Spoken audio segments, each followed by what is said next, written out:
What's going on, everybody? MetalBlade427 here, and I present to you Let's Play Mega Man Battle Network 2, the post-game. In the last episode, we went to the far back reaches of the internet that we could possibly go. Well, actually, there's a bit more that we can do in the internet, but we were put at limitations because we do not have the correct license in order to get past the cubes. So you may be thinking to yourself, oh, that's it, no more internet, can't go anywhere else. Well, you would be wrong, because right here next to Mega Man is a fancy new red teleporter that will take us to an area that we only briefly saw at the end of the credits of the game. You may remember way back at the end, at the very last thing you saw in the credits, Bass running around, destroying all the copies of himself and everything. And what area is that? How do we get there? Well, this is it, so let's do that, shall we? Has its own fancy cutscene and everything. And here we are inside World 3 Area 1. Yes, this is a private internet server area that is run by World 3 itself. You have all the World 3 just spinning in the background. You have these cool, I guess they're supposed to be skulls, these white things on the ground here.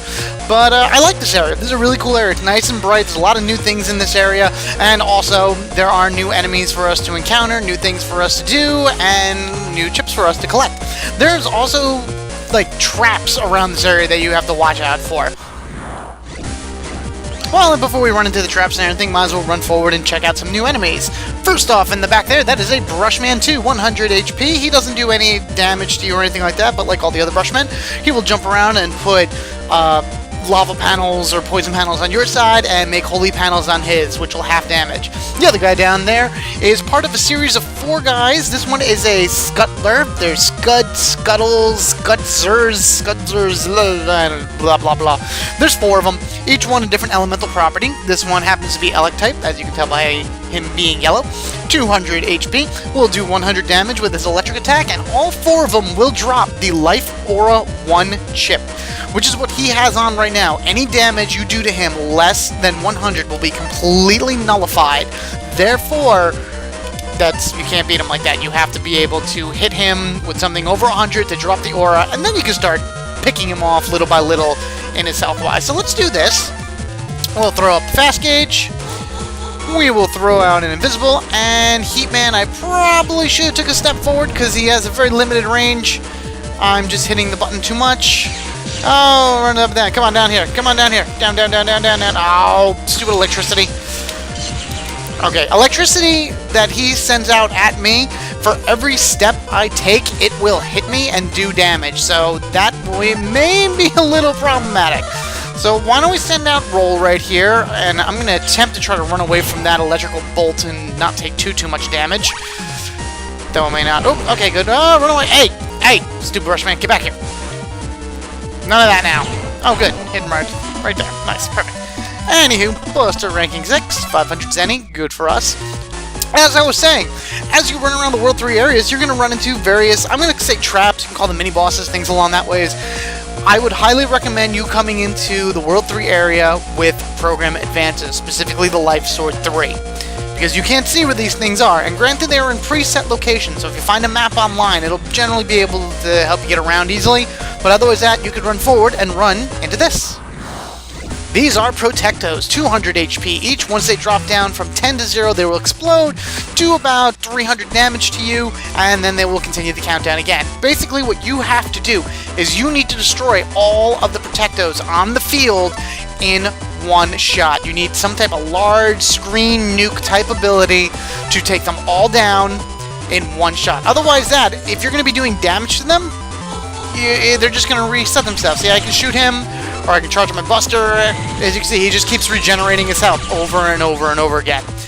So I need to pull out a Life Sword, and as you can see, I'm not doing so well with that because I don't have anything. I have 1 out of the 3 portions. That's fine. And the only reason the Life Sword is going to work here is because they're in a 2x3 section on the map here.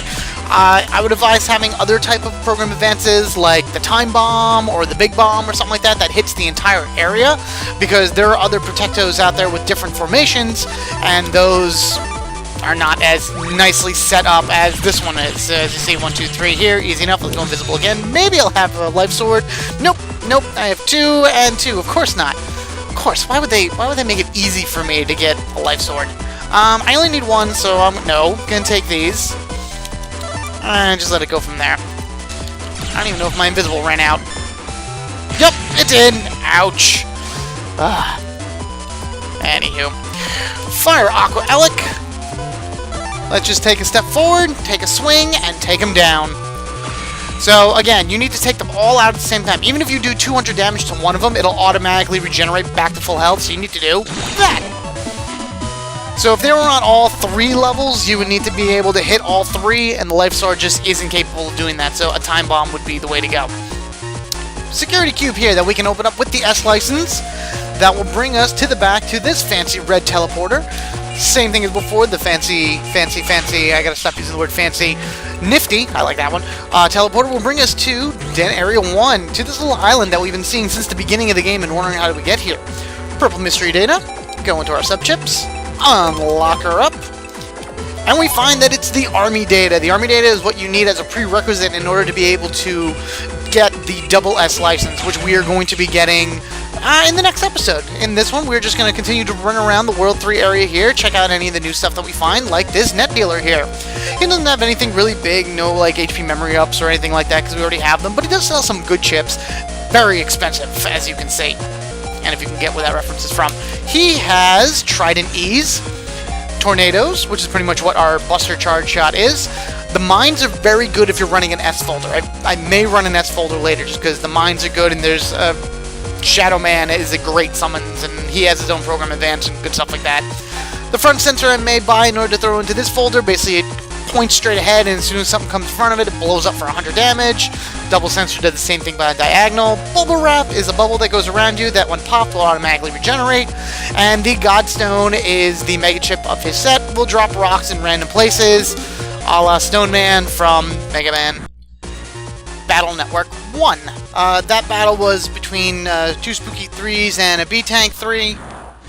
So if I run into anything new, I will just show it. Like, oh, here we go. A Scuttle and a Scuds. Same thing as the Scuttler, the Elec one that we fought last time, but here we have one that is Fire, or Heat Elemental, and the other one is Aqua Elemental. So let's just take what we got and go at them. This is going to be a little annoying, because I don't really have much that can stop. I would love to be able to hit the back one first, but I'm not going to be able to. I'm going to have to use a Toadman here in order to be able to knock out the first guy's thing. But at least I can go invisible and get off some hits on the blue one, the Aqua one. Alright, here we go. Poof. So as you can see, they throw all kinds of crazy stuff at you. The blue one is throwing ice at me. The red one is throwing these little spitballs of fire at me. So, you know what I'm going to do? We're going to do this. There we go. This will be alright. Woo! Alright. Okay, so that'll knock him out because the elemental properties still adhere, even though that the cloud does 110 damage anyway. And it managed to kill him in one shot, so whoopie-doo, I didn't even get a life orb, which is upsetting. Another cube. Let's pop this open. This requires an S license, which is nice. Going up this way, we have another cube here. This one requires a double S license. There's a triple S license over there, so I will come back to World 3 Area 1 later to open up these cubes and show you what is behind them. Now then, we have this flashy purple door up here.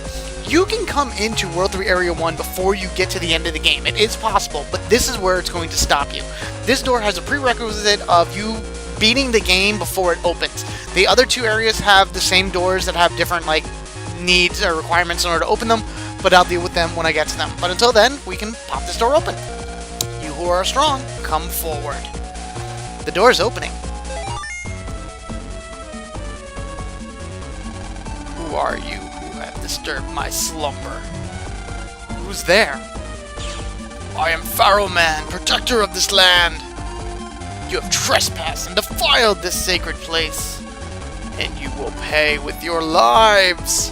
Mega Man, ready? Battle routine set. Execute. And we jump into the boss of World 3 Area 1, Pharohman.exe. At the end of every one of the World 3 areas, you will be fighting a boss. Here, it's Pharohman, who takes his name from the same Robot Master from Mega Man 4. And, I mean, Mega Man 4, he was Pharohman. He looked like Pharaoh. Here, it's Coffin Man. Like, he's just a floating coffin. I get the idea behind it, that, you know, he's an ancient pharaoh, da-da-da-da-da, and he fights you like this, but I don't know, the Mega Man 4 one was just cool. Like, this design is weird. Interesting thing about Pharohman, though, if you saw my Mega Man 1 LP, you realize that Pharohman is a hidden boss in that one as well, Battle Network 1, so he's back here as a second hidden boss. What is Pharohman going to do? He's going to float up and down the back row. His two coffins that you see in front of him are going to open up and shoot various things at us. Lasers, rocks, ratons, all kinds of bad things. And Pharohman will occasionally set what's called a Pharaoh trap, which is if we step on it, something bad will happen. That is really the best description I can give to you. Anything from an Anubis statue to dropping, to a snake coming down, or raining meteors, or something along that ways. With me being in shadow form, I'm able to take down these blocks. Yeah, there we go. Okay, good. And the guy went up and blocked him. You know what? Let's keep him there a little longer. We'll go this invisible. Heatman to do another hit. Yeah, it'll be alright. Throw. Ow! And now he's going to set up the Pharaoh trap. Another thing that these coffins do is they will occasionally open up and shoot out some type of wind, which will push you to the back row. That's in order to get them to send you onto the Pharaoh trap. Do I have a program advance? I do not have a program advance. Bollocks. The yo-yo will be able to hit him. Actually, I'm going to go invisible. Then we'll do the yo-yo. Roll. He doesn't have much damage, so let's do this and this. Come on, go! I was hoping maybe to hit him with like 1 or 2 more times with the yo-yo. He's not very hard. He's very slow now because this is only version 1. Once you get into version 2, then, you know, the guys are going to move much faster, and I stepped on the block without even realizing it, and here come the meteors, and oh boy. I do have a program advance, which is nice, but I do not have an area grab to get up front. So I'm going to go Shadow, and then I'm going to throw that there, because at least if I go Shadow, these meteors will not hurt me. And the big cloud going in the back will hit him a few times, and that should be okay. Hopefully I'll get an area grab? Yes! So let's put together our program advance. Put them together, and what do you got? Life Sword 3, as you've been seeing for pretty much all of these episodes. Take that one lonely panel, and then once he's able to get hit again, walk forward and finish him. So he's not so bad. It takes a little time to get through, but we still got an S rank, which isn't really bad for a version 1. 5,000 zenny. I am Pharohman, protector of this land. Even should I die, my spirit will serve in my place. Roar, whatever word that is. Wow, he was tough. I hope there's no more like him further on. What is this place anyway? Well, Lan, you're kind of right and kind of wrong. There are more like him as we move on, but not like Pharohman. There's other new guys that we'll be facing off with and everything like that. So, for the remainder of this episode, I'm going to just kind of run around and find the rest of the Pharohman. We've beat version 1, so that means we got to go through version 2, version 3. To get version 2, you got to jack out and come all the way back here to World 3 Area 1, to the specific area where his ghost is. Thing to notice before I jump out of here is if you hit the R button to jack out here, you are not going to be able to. You are locked in to the World 3, so you got to walk all the way back to the beginning of this area, teleport back to the internet, and then jack out from there, jack back in, come all the way back. I know it's a fetch quest, it's crazy, but you gotta do it, and it gets even worse when you get to World 3 Area 3. So I'll meet you guys here right now. Alright, so here we are at this little dead end here in World 3 Area 3. Up there is your net dealer. Over there was the teleporter that got you the army data. So that is where Pharohman version 2 is. If you notice my health, it's 690. I point that out because when you walk forward, it automatically fills up for you because you triggered a second encounter with Pharohman, his version 2. Not too much different than his version 1. Pretty much the exact same thing. Just, you know, it's Pharohman. He's going to sit there, he's going to send out his coffins, he's going to send out his lasers, and put down his traps, and all kinds of good stuff. He just has more health. And if I can start with a Toadman, that works out very well as well. Let's go invisible before that laser hits me. He is blinking mad right now, so if we hit him like that, we'll be good. So we got some nice good starting damage off on him. Alright. You know what? I like this combo. This works out well. Let's throw down roll. We'll take the yo-yo and burn out some chips that way. Alright. Down with the area grab. We're actually going to come up here. We're going to go Shadow. And I'm going to swing at him a few times. 1. Put down your trap. We're just going to go up there. 2. Good. I'd rather actually hit him with roll and try to do as much damage to him now rather than, like, kind of drag this out and waste chips. Alright, that was a waste anyway. Alright, we're almost at another program advance, so why don't we just do Shadow Roll again? That always seemed to work very well. The kunais are very good because he's just going to move up and down. So I'll be able to get some nice shots off of them, especially if I'm standing in that one lonely block that we took with the area grab. Pop! If I was standing under that, that would do a lot of damage to me, or it would just kind of hinder me from going places. You can destroy those blocks when they get dropped.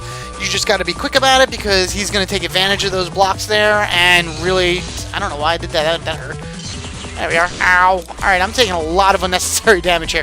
But we do have program advance in order to finish this up. So, once again as before, let's take everything we have here, go click, and hope that he can be hit. Can he be hit? I don't know, but we're going to do it. And no!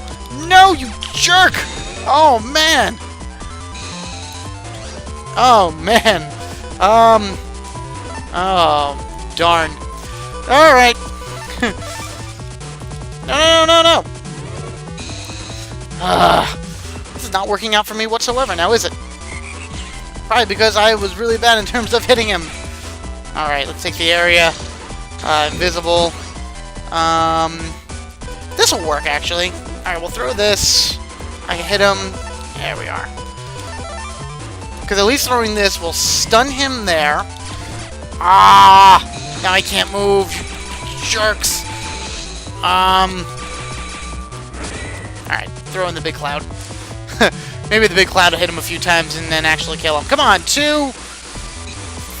Thank you! I'm sitting here being like, come on, hit him already. Wow, Buster ranking 2, that's pretty pathetic. But it was still a version 2, and no matter what, you get the same prize from him, regardless of your ranking. So, summoning Pharohman will shoot that laser that you see him shoot all the time, straight forward, doing 240 damage to everything in front of him. So it's a very strong attack, kind of limited in its range, but good nonetheless. Let's end this episode off with actually going and fighting the version 3 of Pharohman. Oh boy, here we go. Gotta go all the way out, and I'll come all the way back in, so I'll meet you guys when I find him. Okay, well, as I've been running around World 3, Area 1, I ran into Pharohman version 3, as I said I was going to, and I have 260 health. So this is going to be a nail-biter of a battle, because I have to sit here and kind of figure out the best order of operations in order to do all this in, so this way he doesn't kill me. I really don't want him to kill me.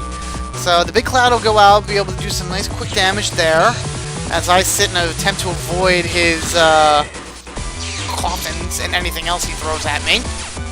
Alright, that'll work. Let's go to Shadow. Move forward. Take a few swings. And he's going to throw down his Pharaoh trap. Where's it going? Right behind me. That's wonderful. Yeah! Okay, what do we got? Let's throw this down. We're going to take this. This is actually a good combo. You're going to stun him with the mag bombs. And if he's on the very top or very bottom row, you can throw the kunai then and actually do quite a decent amount of damage to him. So we're going to throw that. Oh, no! Alright, well, I went invisible, so that's fine. We're going to do this. We'll throw. That's fine. I don't care. Ooh, a life sword. Sweet. 1, 2, 1, 2, 3. I choose to do that because I'll be able to stun him with the Zap Ring and hit him with Roll and gain some health back, which is kind of a very important thing that I need to do. Move up, you jerk. Stun, roll, go. So this will gain back some health, and then I need to kind of maneuver my way around these coffins. Whoa! Oh, that would have been really bad if it was in the center. Okay, you come down. That's good. Run forward. Swing! Alright, good. Good. Let's take Toadman, because I can kind of maneuver... No, actually, we'll reset the area grab. Alright, there we go. A lot of this has to do with maneuvering around the coffins and trying to get a nice shot on Pharohman, because the coffins are invincible to basically anything you throw at them. Like Toadman, his note would literally stop at the... why did I summon He-Man here? Would literally stop at the coffin and not go to the back row and hit him because, well, you know, it's invincible. Shadow. More health. 1, 2, 3. Alright, so why don't we do this? We're going to go Shadow again. We're going to take 2 swings and hope for the best here. 1, 2, health. And we have a life sword. Okay. Can't be missing with the life sword this time. Let's do this. Come on. So now it's a wait game. Hurry up and wait. Once he's able to be hit again, so we can fire some... Ow! That's no fair with your Rattans. Done. Woof. And I'm at 290 health, not bad. And we get Pharohman version 1. Oh well, Buster rank 6. That's not so bad. I was expecting much worse, to be honest with you. But that is that. That is World 3 Area 1. In the next episode, I think I'm going to go and actually start doing the stuff for the SS rank. We'll run around, we'll be able to do all the stuff that's required in order to get it, and then after that, maybe we'll even get the SS ranks, this way we can kind of go anywhere and do anything we want. So, rate, comment, subscribe, as I ask you to do in almost every YouTube episode. I thank you guys for watching. I look forward to seeing you in the next episode, where we're going to go through the steps in order to get our SS license, and be able to move on further in the internet. So, until next time, everybody, you guys have a good one, and I'll catch you guys later.